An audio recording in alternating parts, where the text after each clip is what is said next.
السلام علیکم ورحمۃ اللہ وبرکاتہ۔ Class 8th subject Urdu, topic Sita ji کی آہوزاری۔ سیتا جی کی آہوزاری۔ پیارے بچوں، آج ہم سیتا جی کی آہوزاری کا دوسرا پیراگراف پڑھیں گے۔ آپ اپنی کتاب کی طرف دیکھیے۔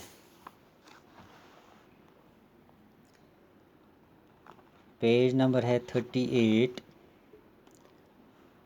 سبق کا نام ہے سیتا جی کی آہوزاری۔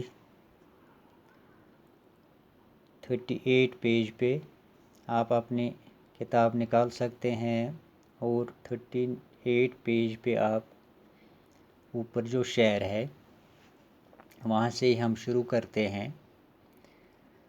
پہلا شعر ہے: صدمے تمہارے ہجر کے کیوں کر اٹھاؤں گی، صدمے تمہارے ہجر کے کیوں کر اٹھاؤں گی، میں مر مٹوں گی دکھ جو یہ دم بھر اٹھاؤں گی، میں مر مٹوں گی دکھ جو یہ دم بھر اٹھاؤں گی۔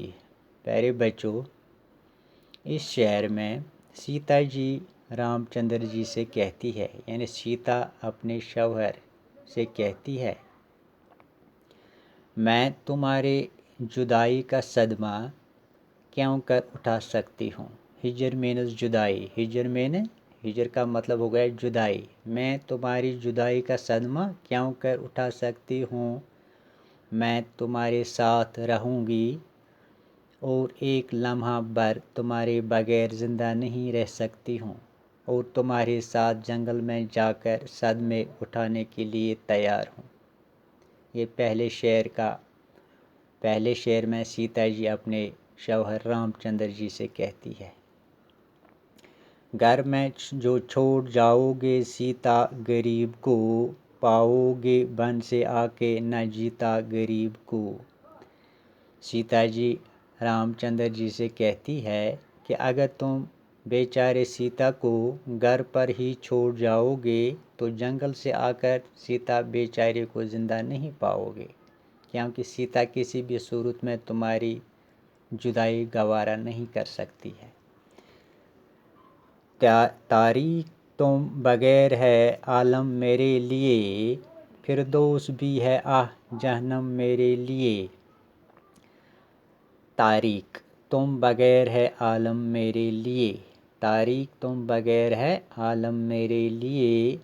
سیتا جی کہتی ہے، اے میرے آقا، میں تمہارے بغیر دنیا کو اندھیرا محسوس کر رہی ہوں، تیرے بغیر جنت بھی میرے لیے جہنم سے کچھ کم نہیں ہے۔ فردوس ہو گیا جنت۔ صحرا مجھے چمن ہے رفاقت میں آپ کی، دنیا کے سارے عیش ہیں خدمت میں آپ کی۔ صحرا مجھے چمن ہے رفاقت میں آپ کی، دنیا مجھے چمن ہے رفاقت میں آپ کی۔ سیتا جی کہتی ہے، اے میرے شوہر، میں تیری جدائی میں کیا زندگی بسر کر سکوں، اگر تیرے ساتھ رہوں گی تو صحرا بھی میرے لیے ایک باغ اور پھلواڑی کی مانند ہوگا، اور میں تیری خدمت میں رہ کر عیش و عشرت کے ساتھ زندگی بسر کر سکتی ہوں۔ یوں ہر تمہارے ساتھ پھروں گی میں بن میں خوش، بھنورا کلی کلی پہ ہو جیسے چمن میں خوش۔ یوں ہر تمہارے ساتھ پھروں گی میں بن میں خوش، بھنورا کلی کلی پہ ہو جیسے چمن میں خوش۔ سیتا جی اپنے شوہر رام چندر جی سے کہتی ہے، اے میرے پیارے، میں جنگل میں تیرے ساتھ پھر کر خوش رہ سکتی ہوں، اور میری خوشی اسی میں ہے جس طرح باغ میں بھنورا کلیوں میں گھوم کر خوشحال زندگی بسر کر سکتا ہے، یہی حال میرا ہوگا۔ پتمبر سمجھ کے درختوں کی چھال کو، آراستہ کروں گی کدے نو نہال کو۔ پتمبر ہو گیا ایک قسم کا ریشمی کپڑا جس کا رنگ زرد ہوتا ہے، سیتا جی کہتی ہے کہ میں تیرے ساتھ جنگل میں رہ کر درختوں کی چھال کو ریشمی کپڑا سمجھ کر پہن لوں گی اور آپ کے قد نو نہال کو سجاؤں گی۔ سوامی جو تم ہو ساتھ تو کیسا علم کدا، علم کدا کا مطلب ہو گیا غم کا گھر۔ سوامی جو تم ہو ساتھ تو کیسا علم کدا،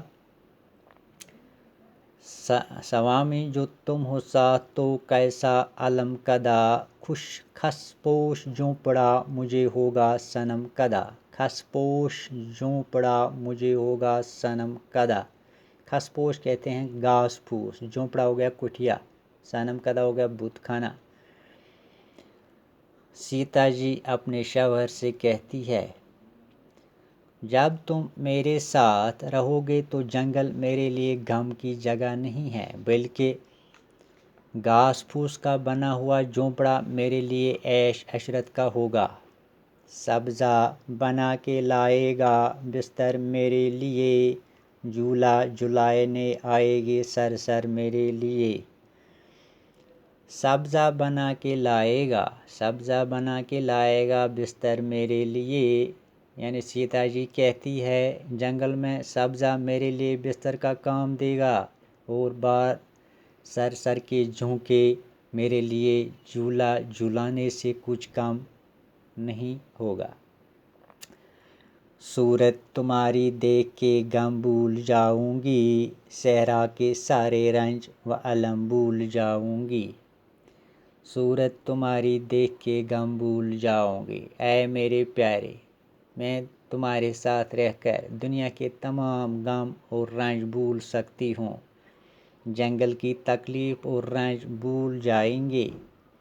یہ سیتا جی اپنے شوہر رام چندر جی سے کہتی ہے جب وہ بنواس کا وقت اس سے ہوتا ہے۔ پیارے بچوں، آج ہم نے اس کا دوسرا ٹاپک بھی کمپلیٹ کیا ہے۔ آج ہم نے یہ لیسن بالکل کمپلیٹ کیا ہے، کل ہم اس کے سوال لکھیں گے۔ تب تک کے لیے خدا حافظ۔